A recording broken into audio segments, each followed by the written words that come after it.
My name's Adam, and I've spent the last 20 years of my career leading, growing, and building companies and teams for lasting impact. It would be my honor to come alongside you and help you to do the same thing. Whether it's in the corporate world, a brand new small business startup, or a 100-year-old family business, I've seen it and I've led it. Starting with defining your purpose beyond profit, we unlock strategies across every part of your business so that we can arrive at what I call asymmetric endurance, allowing you to get your time back while the business continues to grow, succeed, and achieve its true purpose. If you're ready to build an unbreakable business, let's talk. Book 15 minutes with me today at kingdommindsetstrategies.com. 3, 2, 1. Welcome, everyone, to episode 23. And today's topic is the safety of real love. So, what if the highest form of love wasn't really excitement? It was safety.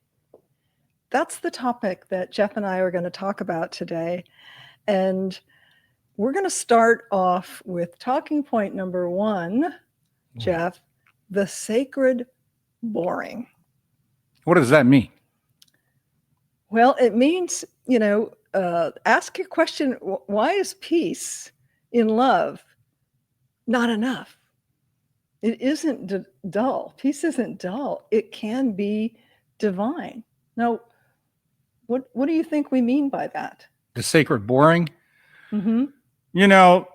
I believe that there's some of us who are brought with that paradigm that unless something is chaotic, it's not exciting.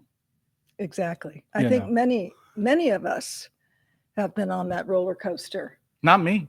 No. Okay. Okay. I've come to recognize that chaos is not really fun. Chaos just makes more craziness, more angst, more of everything that is sometimes the non-essentials, right? What I mean by non-essentials on this point of view is that all of a sudden you're starting to get distractions. You start to get these little whispers that comes from maybe habits that came from decades ago, or behavior or the patterns that you created and have been following since you were a little kid because something caused you to believe that. So therefore, the aspect of boring is just simply saying sometimes it's just too quiet. Or familiar. And we've talked about that before. Familiarity. What's that? Familiarity. Familiarity. Yes, because the subconscious wants to keep us safe. And familiarity, did I say that right? It's got a lot of syllables. Familiarity feels safe to us. That's right. That's why it's so hard to change in a lot of different things, because we want to do what is comfortable, what is safe.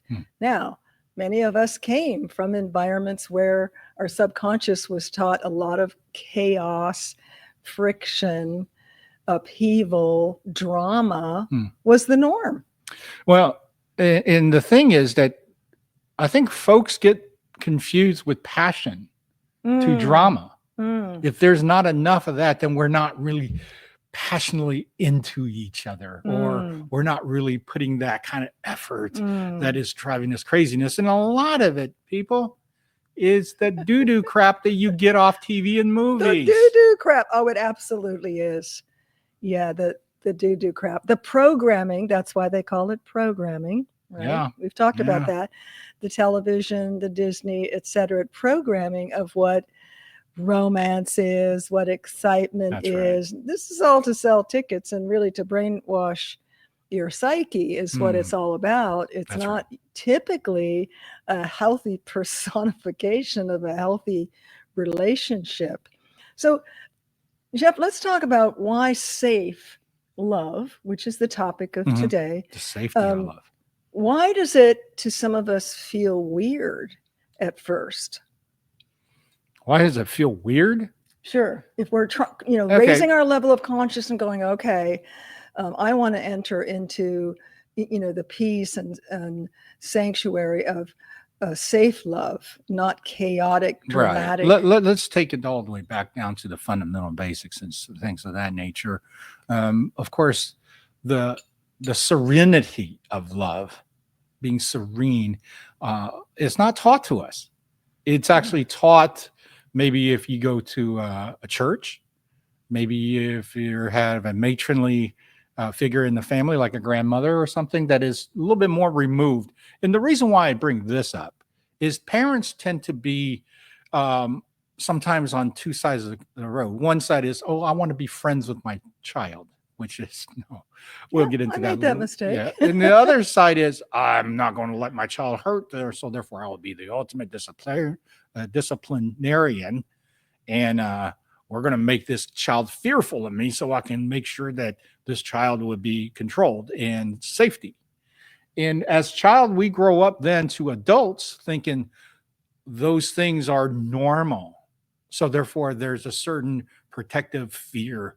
Oh, we can't do that because dad or mom always said this, or we can't do that because of I've seen this, exhibited in a certain way.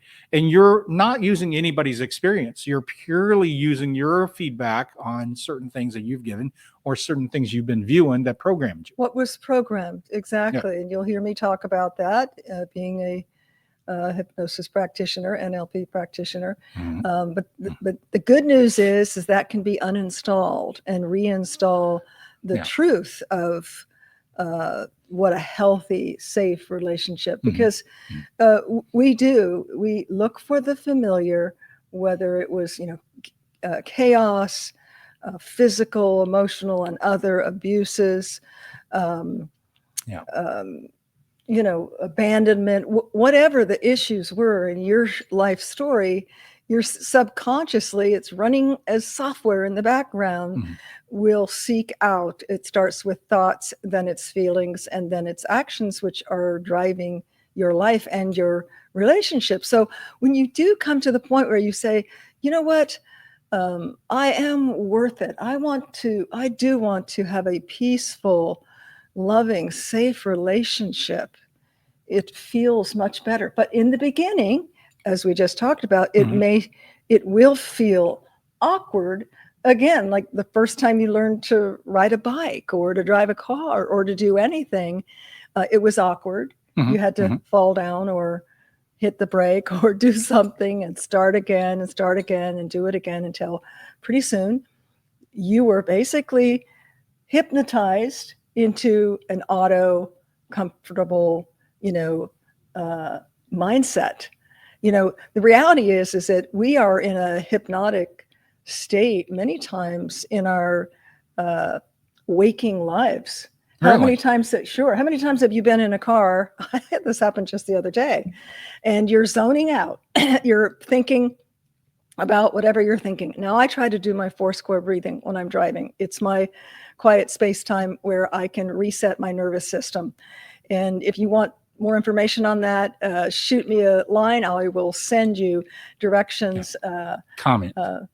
Comment. I'm sorry, not shoot me a line on a comment in the podcast, and I'll send you that 4-square breathing. However, just the other day, Mhm. I was driving and I was deep in thought, not doing my 4-square breathing, and I completely zoned out on where I was going Well, that's healthy, isn't and it? where I was for just a fraction of a second. But that's the mind going into, did I have to consciously go, turn the car this way, stop at this stoplight, turn the wheel this way? No, I just did it on auto, running in the software in the background. Mm. That's a form of hypnotization. Same Yeah. as, watching television. And we've talked about that, Right. programming. So, unlearning the addiction Mhm. to chaos, Jeff, as we said, it can be challenging, but it's doable.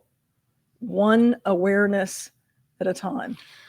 Well, it's about being aware. First Yes. and foremost is knowing your patterns not serving you. So that's the first part Mhm. of recognition that must come to you consciously. You must, I think, if you want to break out of this habit of thinking that, safety of the love is protecting or safety of love is to receive a certain way. And then ultimately you're still not getting what you think you're getting out of the relationship. Simply just stop at that moment and start back to the origin. What I mean by that is start from the fundamental basic starting point of how this relationship started, where has it gone and propelled itself, and then ultimately, where am I at right now? You Perfect. taking index in Yes. so-called inventory of it. Yeah. Perfect. And I like how you put that way, Jeff, because it really is, safety isn't a one-time deal. No, It can be daily, it can be in the moment, the next thought, the next conversation. But it really starts with your inner dialogue, what you're telling yourself. Emotional trust is a daily choice. Yes. And, again, repetition is the mother of all skill. That's right. And to rewire, you will rewire and refire, but you need to do it at least 21 times or more. So again, I think, being intentional and raising your level of consciousness for that. And then once you recognize what you're doing about the repetition aspect of it is you have to make your steps. What I do normally when I'm making steps is I'm going to make bullet points. I'm going to make key bullet points that I'm going to pay attention to. And why am I paying attention to these bullet points? Well, because these are possibly the things that I've never used before, but yet I have heard over and over again that is successful in relationship. And this is one of the key components of it. So whatever those things may be for you, everybody's a little bit different. Everybody's aptitude and experience has been different. So I'm going to just throw something out very simply. So that way we would all know. Okay. The safety of love. Let's say whispering to each other in a moment of togetherness. Well, I'm not talking about just an intimacy point of view in the bedroom. I'm talking about, are you holding hands? Are you looking at each other? And are you conversing and communicating on a normal, regular basis this way? Okay. A lot of couples do this when they're dating. When they're, now we're infatuated, we're falling in love. Now we're in love. So we're still looking, now we're getting closer, right? But what's funny is that once that shine start to wear off because of, life, but Sure. because of time moves on, all of a sudden I realize, hey, what you yell at me for? Oh, I'm eating all your candy. You didn't save me any cookies, and all these little things you start to nitpick. You start to go, well, I don't quite like that. In opposed to having that communication and that same closeness that you had before all this started, all of a sudden that start to dissipate and go away. Why? Because the effort was changed. The intention changed. The so-called complacency start to come creeping in slowly. And that all of a sudden that rule of thumb and the normalcy start to sway to these non-negotiables and goes away into non-existence. And what I mean by now where it's going to is it's going to a pool of serves nothing to you or your relationship. And how does that happen? It happens because you're not paying attention anymore. You're just going through the motions. And if you're going through the motions like, oh, today's date night. Oh, yeah, we're going to go to our favorite restaurant. I'm going to look at her across the table. And, opposed to being in the moment, being in love, being really thriving. Present. Yeah. Yeah, really thriving of togetherness. You're thinking, creme brulee was good last time, but today I gotta have the cheesecake. Oh yeah, I love you, honey.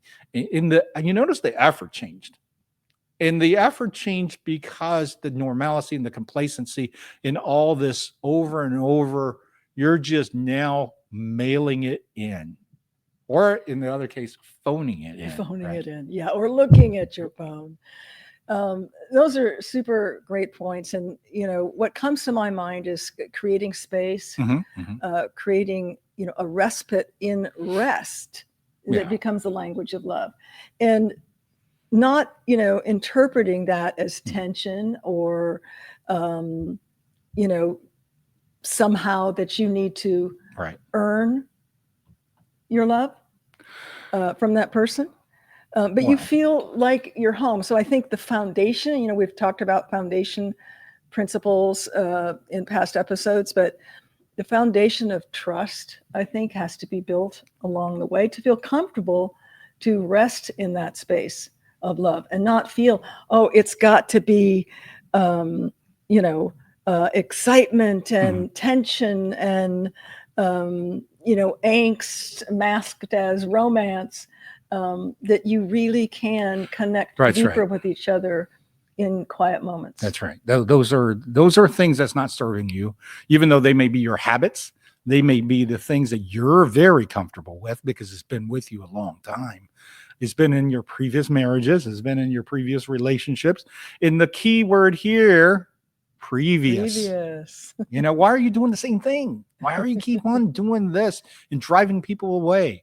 Who's the last person that actually sat in front of you and say, I'm leaving because of these things you're doing to me? And then you go, well, maybe you're just not for me. Okay, well, there's a thought. How about, what am I doing to you? What happened? What am I doing that you're reflecting on this? You're no longer feeling the safety of our circle, our love, our communication. So to me, the key on this particular moment is that you have to flush that out in this so-called discussion, in this communication level, that it's going to be somewhat uncomfortable.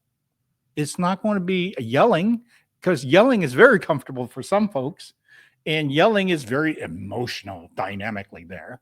So but it yelling serves nothing, and it's dark energy. It's not. Yeah. Exactly. Nobody listens. It's destructive. That's really what it is. And if you think that, okay, if I can be a little bit more aggressive, that shows my heart. Who's it showing to? Yourself? You're not showing it to your significant other. You're driving them away with so-called aggression. Everybody following me on this? If you're sitting there really aggressive and you're thinking you're being passionate, you're missing the point. Because nobody on the other side of the table is thinking that you're being aggressive is meaning that's passionate, that you love our relationship. That's why you're yelling at me. Nobody thinks that way. No, I think everyone shuts down. I think everyone shuts down. Except for the small group that it's going, I was raised by a family that yelled at me all day and I was abused all my life. So you yelling at me makes me think you love me. And that's there is probably people not that. even articulated. That's done on a subconscious level. So if you find yourself doing that you're habitually doing that, self-sabotaging your relationship, poking the tiger, if you will, to get into those volatile, angry moments where really nobody's listening. But again, on the subconscious level, the operating system in the background is saying, this is love. Yep, this is what it feels like. This is safe. And your beautiful, brilliant subconscious is always trying to keep you safe.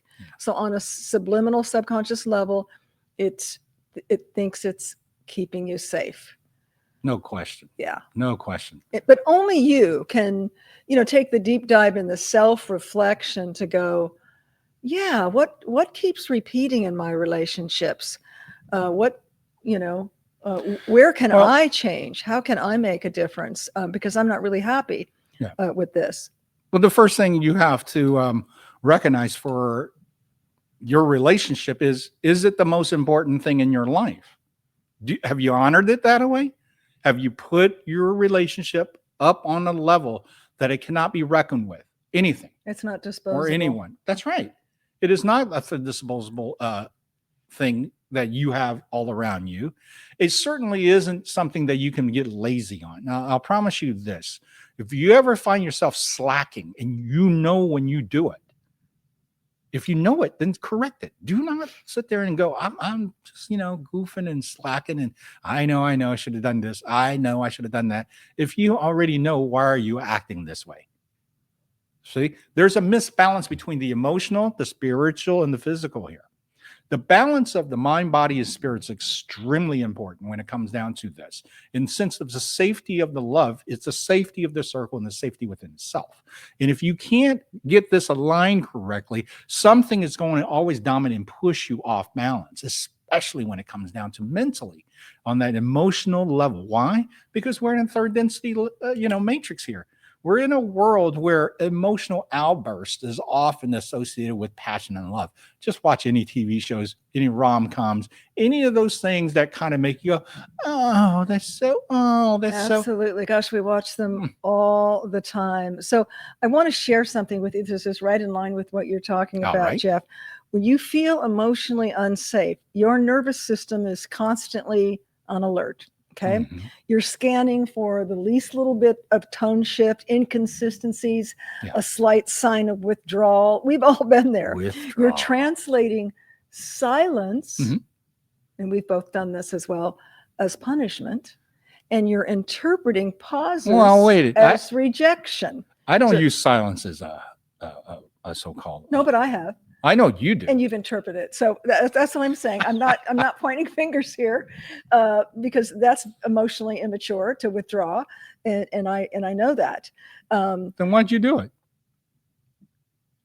Really now? The look was just like, I and- do it because And you that's were a, an and that's a asshole. good thing. That's a good question that you ask me. Yeah. It's one thing. First, we have to take the veil off. Secondly, we have to be aware of it. Once we're aware of it, it doesn't mean we snap our finger and we're perfect. We're perfectly imperfect. Okay. We'll do it less. We'll do it for shorter time. Eventually, we won't do it at all once we've raised our level of consciousness in that area. Okay. Okay. So, but in these things that I just described, there's no space to soften. There's no space to exhale or simply be in the relationship. But real love does, it is safe. It gives you back the ability and the space Right. to rest.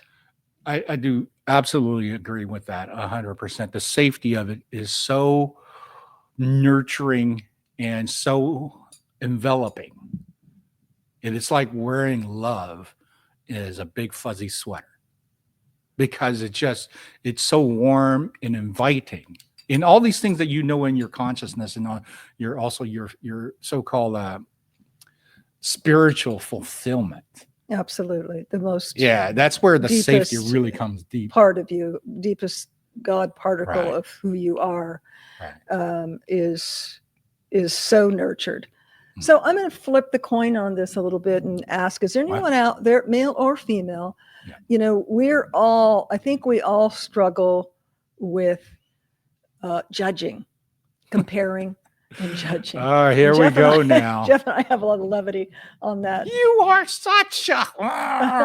Deepak Chopra on a show we saw. It says, It was Deepak on Oprah. That's was what it it was. Deepak on Oprah? Yeah, and Oprah's out there. Wah, wah, wah, wah, wah, and then, But this guy in the audience says he asked a question, and Deepak, and his whole thing was about judging, and he went to answer him, and he said, "Well, I could tell you this, but then I'd be judging you." no, he actually said it. He actually he went, "You did. should da da da da da da." And But now that- I'm judging you. Yeah, now as you see that I'm sitting here judging I'm you, judging you. then he laughs. So that shows us that the human behavior has that mechanism that we may not necessarily mean to judge anybody, Absolutely. but we're just maybe thinking that we're doing a critic or a critique that's going to help, but it doesn't come across like that if the receiver wasn't ready for it. Absolutely. And there's a double-edged sword on that, because I've had to work really hard on myself, catching myself silently, judging someone. Then I'm judging them, and then I speak to them like, "Oh my gosh, what a great connection," and I shouldn't have judged them. And why am I judging them anyway? Part of that helps us. It helps us discern danger and lots of other things. Critical thinking helps us in our business. I see the positive side on my businesses, having an eye for detail and judging and comparing and staring and analyzing, but not in relationships. In relationships, especially with your significant other, I think we need to follow the Bible and judge lest ye be judged, and really accept. So if you're in a relationship where you feel you have to earn your value, well, something's wrong right there. You need to have a come to Jesus talk with your significant other, because you're perfectly imperfect. You both are. You really just need to communicate on how you want to interact with each other, but who is one or the other to be judging you, and you should feel welcomed and free and non-judged by your significant other. What do you think about that? Well, I think judging is something that we think from first and foremost that our opinion matters. Okay, so in regards to in your relationship, what is the dynamics of it? You have to recognize that after a while, if it's not contributing to a positive input, then it just becomes nagging. It becomes talking down to. So you have to understand the dynamics of how this plays in your relationship of regards to how much is too much and how much is helpful. That's why the deep communication level is extremely important in the And daily construction connection. criticism, don't you think, is a little different than judging? So I'm not, Depends. you know, It depends on how I receive it. If I'm doing something, a task, let's say if I did a task every day that's similar, and I heard this so-called critique to help every day, yeah, that's nagging. Yeah, yeah, eventually I'm not going to see it that way. right. But at the same time, am I such a dunce that you have to tell me something about it every day that I'm not doing right, or I'm doing, I could be better? So there's the other side. Am I looking at, I'm feeling bad because you're nagging at me of what I'm doing on this task. Now, am I revisiting this task of saying, am I doing my best? Is my best foot forward? Is my best effort? Is my best creativity? I have to question that. If I don't question that, and I only look at the partner of yak, yak, yak, and you're pushing on me, and man, I'm so sick of your voice on just, then you see where that conflict can grow, and it could grow quick and fester into something that it's not even recognizable. And this is where it destroys what you've built in a very short time. Well, to stop this to ever fester, first and foremost, look within yourself, look at what the critiquing is about. Not about you, not about what she's doing to me, not about what she's saying about me, but what she's saying about this act of this task. So I want to interject there because You're kicking. I truly believe that on some levels, when people criticize or are overly critical, it's really, a reflection of their inner self, what they feel of their self, their insecurities of their selves. That can sometimes be the case. Well, that's right. But the thing is, how do one individuals always be able to identify that, oh, I have self-esteem issue. I'm very insecure. Nobody on certain levels would actually admit that just because they're insecure. Right. Sure, of course. So that's, and also they may not even know it. Well, until again, you self-examine, and only you can, look inside yourself and see, are there patterns here? Am I pushing people away because I'm too critical, or relationships away because I'm too critical and I'm always critiquing and nagging? That's right. Yeah. And, I just keep thinking of Defending Your Life, and that is, his beautiful answer there. And that is, just know I'm doing the best I can. I'm doing the very best I can. Yeah. And sometimes that's enough. And sometimes that's not enough. Sure. It depends on what you're in, what you are doing. Sure. And there's ways. Every couple is different in terms of how they receive and react and deliver. Yeah.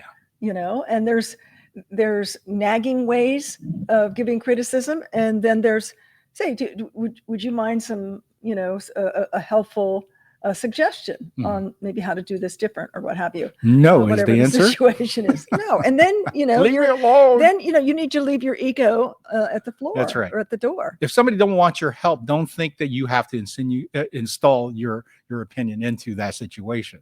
That's another thing about safety of love, is you have to trust your partner here. Sure. Are you trusting your partner as much as you trust yourself? Because obviously you trust yourself more, or you wouldn't be sitting there forcing an opinion to someone else. Absolutely. But I think it's important to feel in the relationship, either partner, that you don't have to perform to be worthy of being in the relationship. Yeah. Okay. This kind of love doesn't demand is some kind of a sizzling version of who you are to be loved. It makes room for that space, that tender, authentic, real space of the truth of who you both are. Yeah. Yeah. No question. I hope everybody got something out of this episode, because this is something really dearly to us. The safety of love really means that, it comes down to is when you're in such a great relationship, there is such of a protective coating almost to the two of us.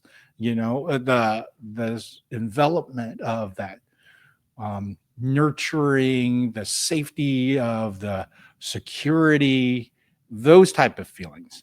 So wishing everybody the best. Do you have something you want to close this with? I did. I had a little bit more, but we're running out of time. So what I'd like to close with is a reader letter. Okay. And it starts out, "Dear Kat and Jeff, I wanted to reach out because I just finished reading Miracles Online, and I honestly feel like something in me has started to heal." One line in particular echoing through me, quote, "Sometimes the most extraordinary kind of love is the one that finally lets you exhale." Right. I didn't even realize how much I've been holding my breath in relationships, in conversations, in the way I move through the world. Right. Your words made me realize that I've been so long confusing unpredictability with passion, as you talked about, Jeff, and exhaustion with love. Yeah. So when I saw that your next episode is about the safety of real love, my whole body responded. I haven't even heard it yet, but I already know it's going to speak directly to a place in me that's been waiting to be seen. What you wrote and the way you two show up is helping me reimagine what love can look like, not just fiery or exciting, but calm, grounded, and true. I'm starting to believe I deserve a love that feels like home, and that's because of the work you guys are doing. Thank you for helping me see that safe love isn't settling, it's sacred. I'll be listening to the next episode with open heart, with gratitude, a healing heart. Thank you so much, Healing Heart. So it just warms our heart to hear that what we're doing resonates with you and that you enjoyed the book. I hope you're getting lots out of it. And I guess until next time. Well, tell everybody, like and subscribe and share, right? Yep. To help us grow our podcast, as well as our mission here. Our mission here is to help our world to understand great relationships, to start families and how to grow with a family, and definitely how to contribute to each other, into each other greatness. So all these things is what Miracles Online podcast is about. So hope you come back, and of course, like I say, comment and leave us stories, and We'd love to share them. We share about love, marriage, commitment, and dating, of course, and online dating. We're going to have some topics coming up real soon, because we've been kind of focusing on the marriage and commitment side, but we're going to go on to the online and the dating coming up here real soon. Yeah, So we'll talk some about dating soon. So with that, thank you very much. We're going to play our new sponsor clip and play us out. He's our sponsor is Kingdom Mindset Strategies. So with that, we'll see you next time. Well done. You've done something that most people only ever dream about. You've started and kept a business alive, and that's a huge achievement and one you should be proud of. Now, I want to help you make that business unbreakable. My name's Adam, and I've spent the last 20 years of my career leading, growing, and building companies and teams for lasting impact. Whether it's in the corporate world, a brand new small business startup, or a 100-year-old family business, I've seen it and I've led it. And what I've learned is building an unbreakable business often requires similar ingredients: clear financial insights, well-built systems, streamlined growth strategies, and optimized operations. Starting with defining your purpose beyond profit, we unlock strategies across every part of your business so that we can arrive at what I call asymmetric endurance, allowing you to get your time back while the business continues to grow, succeed, and achieve its true purpose. If you're ready to build an unbreakable business, let's talk. Book 15 minutes with me today at kingdommindsetstrategies.com.